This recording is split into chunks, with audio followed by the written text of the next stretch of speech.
That's very nice, sir. So if I may go directly to the family part, I've watched you personally in some serious shows in this nation, and especially when you're talking about a man. So if I may ask you, what are the challenges that a normal man today, the normal Kenyan you have said, a normal man, and the expectations that the society has over a man? That's a very interesting one. You see, basically a man from not very lofty ideas of academic explanations, a man is basically the basic unit of life. A man is actually the person who starts the basic unit of life, which you call a family. So a man is basically the person that if they are not there, then a family is not there. But now we have a man in the society that we are living in today. And as I told you earlier, you need to juxtapose the family, what was a man in some years ago, and who is a man today, and what is a man supposed to be. So we've had situations whereby years before, the days of our grandfather, the position of a man was not defined by what they owned. It was defined by who they are or who the society had set them to be. Today, a man is defined by what they are able to do, what they are able to give. And sometimes that has gone a long way in emasculating a man. A man is supposed to be a caregiver. He's supposed to be a husband. A husband means a caretaker. A man is supposed to be a provider. A man is supposed to be a direction giver. A man is supposed to be a protector and an encouragement. Because you must look at it from the point of, when you ask the question, who is a man? Is it in whose eyes? A man, from the perspective of a woman, is either a son, a husband, or a father. So what is expected from that perspective is that from a wife, the man should be a husband, should take care of that particular person. From a parent, a man is the best friend to their mother. In most cases, you always hear that. And is this person who is supposed to be an arrow in the quiver of this person, a person who speaks for them or who becomes their pride in life. From a daughter, this is a protector. This is a person, the first love. That is a man from a daughter's perspective. Who is a man from the eyes of the father, in the eyes of the father, of the son, and of the brothers? That's another perspective altogether. So a man is supposed to be a pride of the father. A man is supposed to be the direction or the affirmation of the son. A man is supposed to be a torchbearer to the siblings, to the brothers. Who is a man in the eyes of the society? In the eyes of the society, a man is a leader. A man is a teacher. A man is an engineer. A man is that person who advances the society. So today, we have reduced the meaning and the definition of a man to a mere provider. And that is what has now gone a long way in emasculating the man. Because today, if you ask people who is a man out there, the current generation that we have today, if a man does not have money, they have no place in the society. So all the other functions are reduced by the fact that you don't have money. And I'll tell you this, all those other functions are more important than money part.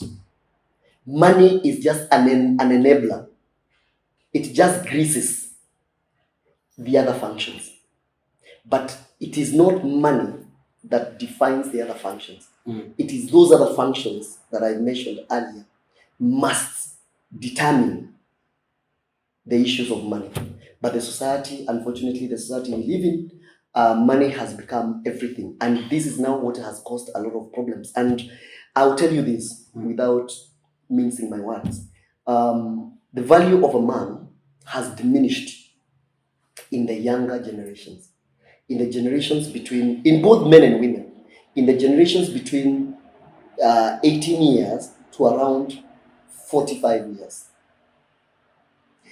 This is in my own view and my own experiences. After 45 years, the importance of a man is no longer about money. The importance of a man is about his person.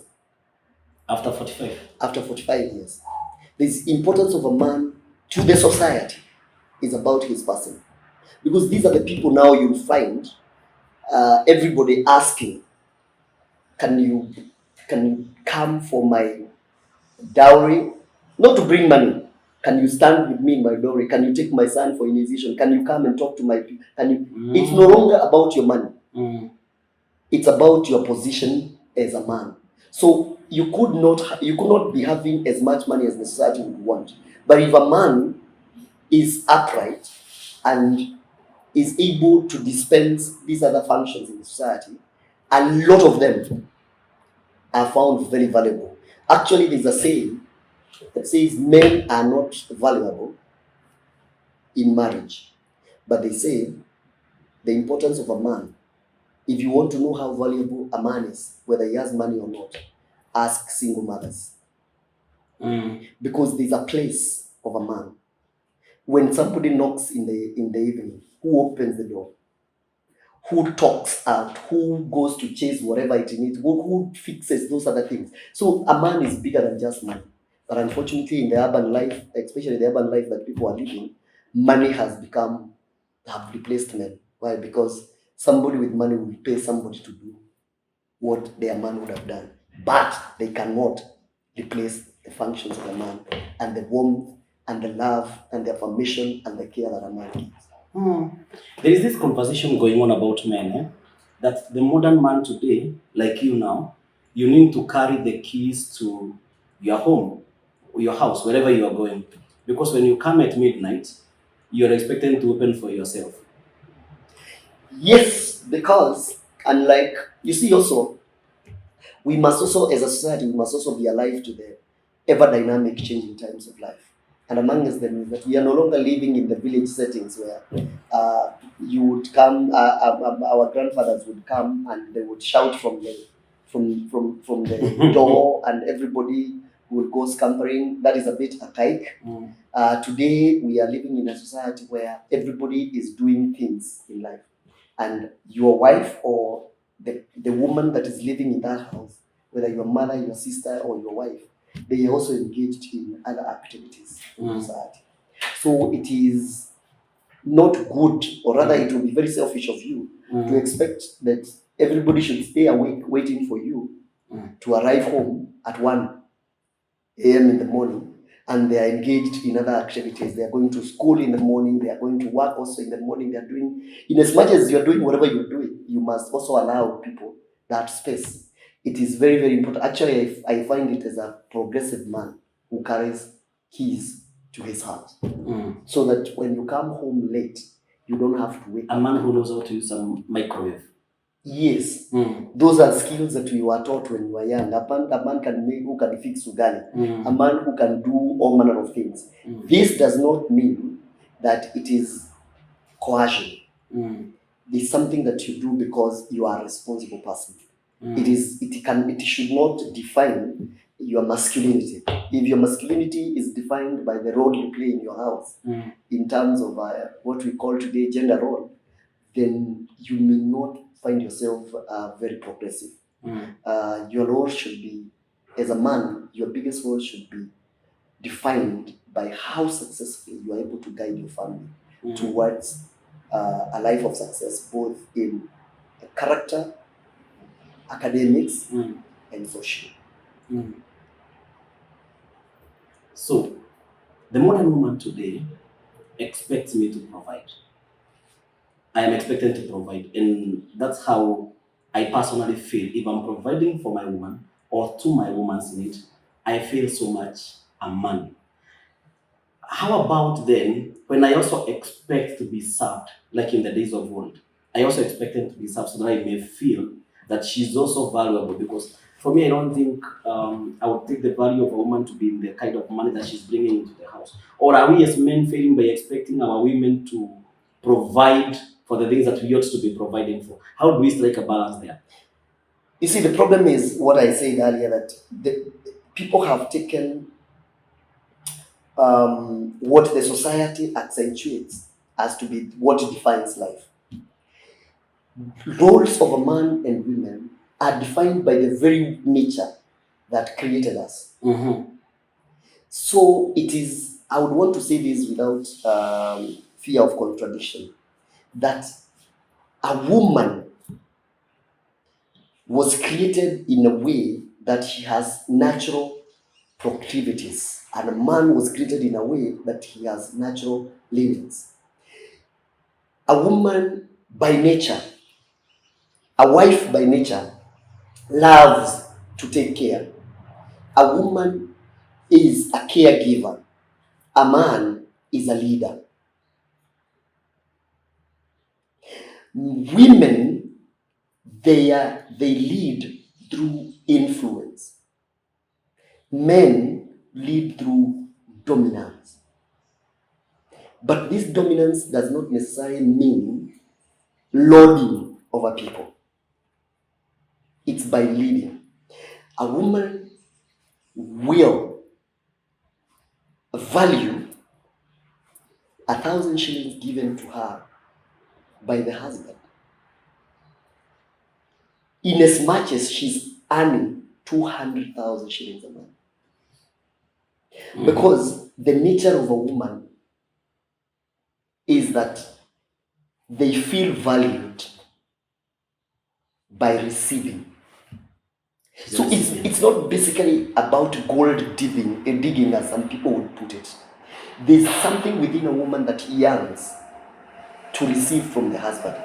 Some women will even do something that will make the husband earn something so that they can give it. I give you, for instance, a woman may own the Range Rover autobiography today. She'll buy a Range Rover autobiography today. But she would feel better if the husband drops her at the place of work with that Range Rover. She's comfortable not driving it. She feels valued if the husband drives that Range Rover and drops her to work. If a man buys a Range Rover autobiography, it may take a year before somebody else sits on the driver's seat. You're right. A woman will buy it, and even from the showroom, she will not drive it. Yeah. She will let the husband drive because she feels good when taken care of. It is the same thing. Men and society have branded women gold diggers, but what they don't know is something within them is out to be given. Take, for instance, men have been built with a certain kimbelembele to provide. They cannot help it. You'll find that a man and a woman work in a factory together. They earn the same money. They earn the same salary. They go for lunch at a certain kiosk. But you'll find a man offering to pay. Today, tomorrow, they earn the same salary. But a man feels better when he pays.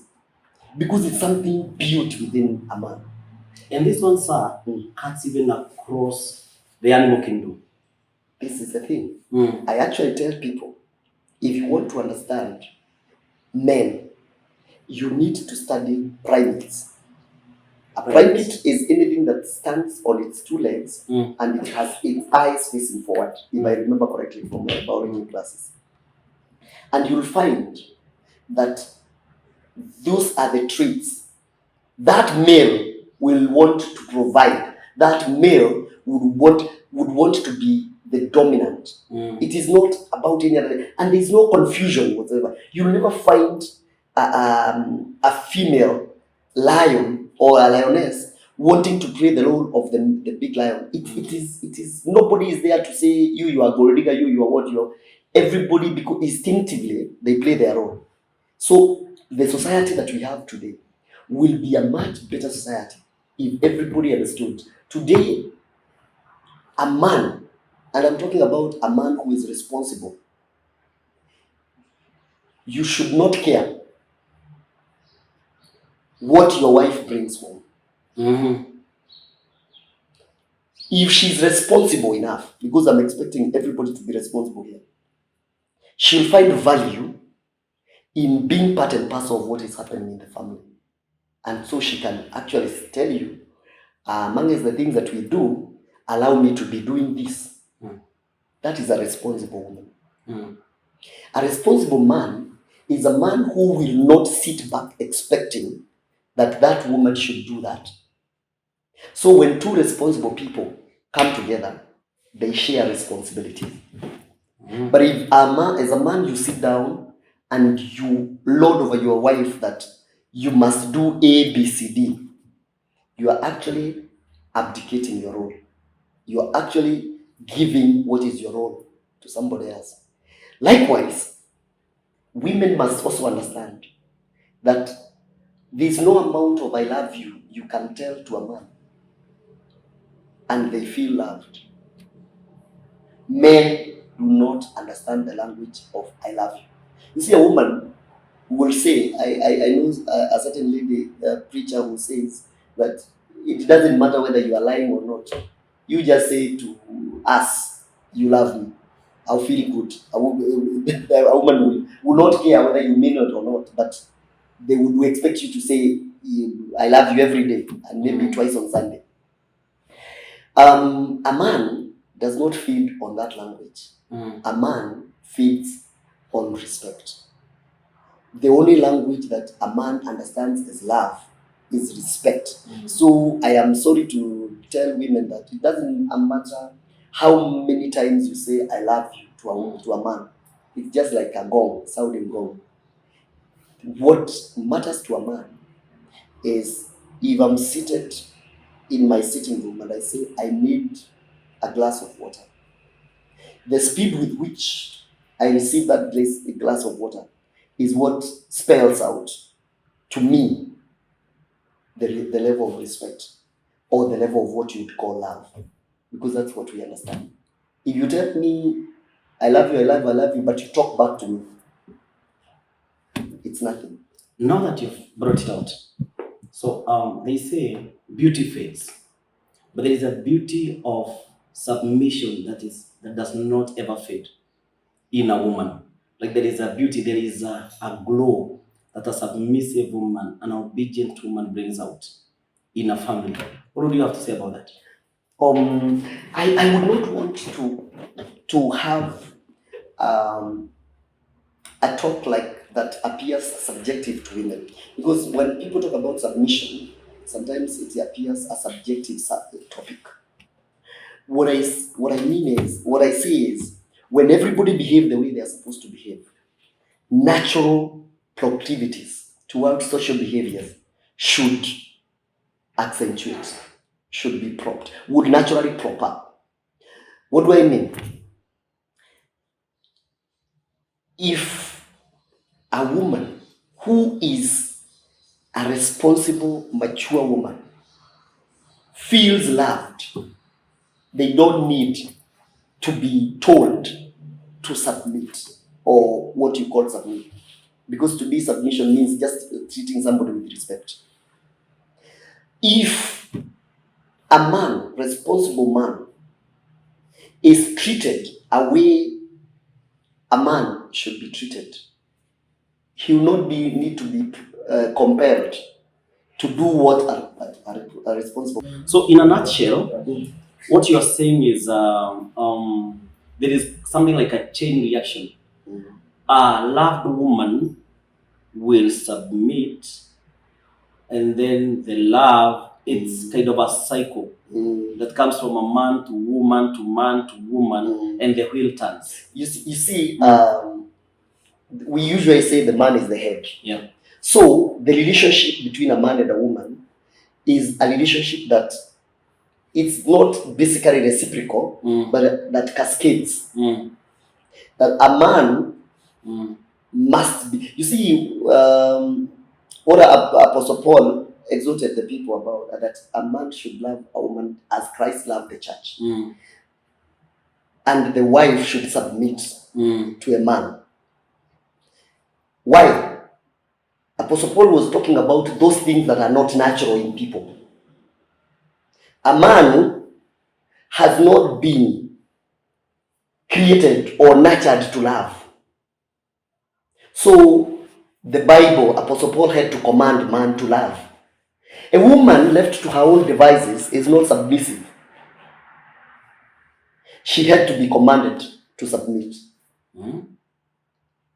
That's why, that is the essence of that verse. That which you may not come naturally to you, you must be reminded that you need to do that. Naturally, I tell people, the young people, I usually tell this to the young people who are looking to get married and to marry. The sexiest woman in the world is the one with the ability to, there's that flower we used to call Wabuimwekwilia. Is it Wajio or Wabuimwekwilia?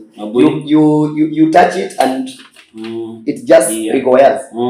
Regoya is Greek to say. So what I mean is, men naturally will be attracted or will feel very comfortable with a woman who is not very physical, who is not macho. And in the space, or rather what people call sometimes ati huyo mtu alipewa kitu na msichana fulani, basically is that people don't understand. When a woman who knows to play the role of a woman becomes like a magnet to a man. A woman that is able to be soft. Let me use the word soft. Because what men are looking for in a woman is basically their mother. And their mother was that soft landing point. So if a woman becomes that extension, that even at his married time, the wife is soft, that man, more often than not, will have a propensity or a proclivity to always get to be around where that lady is. You're right. But if the wife now replicates the father, who is a disciplinarian, this now becomes a repelling force. Because if you see, when people are growing up, most of the people used to relate with their mother as a softer side and their father as a disciplinarian. So if you get married and you find a disciplinarian in a wife, always pointing out your mistakes where you are wrong. The way you used to run away from your father is the way you run away from this woman. It's very natural. If you find a soft side, you will always want to be around there. So, and this is where I tell people, unfortunately, people try sometimes to compete by usurping each other's role. And you cannot successfully be in somebody's role and you are comfortable. That's why you'll find a wife makes a mistake and the man wants to reprimand him the best way he knows how. The husband makes a mistake, the wife wants to kujilipishia. You will jilipishia, but that is not your natural setting. So after kujilipishia, around the corner you go crying because you've done things which does not come natural to you. And even those that claim that squeeze mimi hata sijali, I'll promise you, their pillows are very wet. They cry at night because that is not who they are naturally. The easiest part of this life is to live the way you are naturally. And that is be a woman, be a man. Simple. Thank you very much. That was a very candid conversation.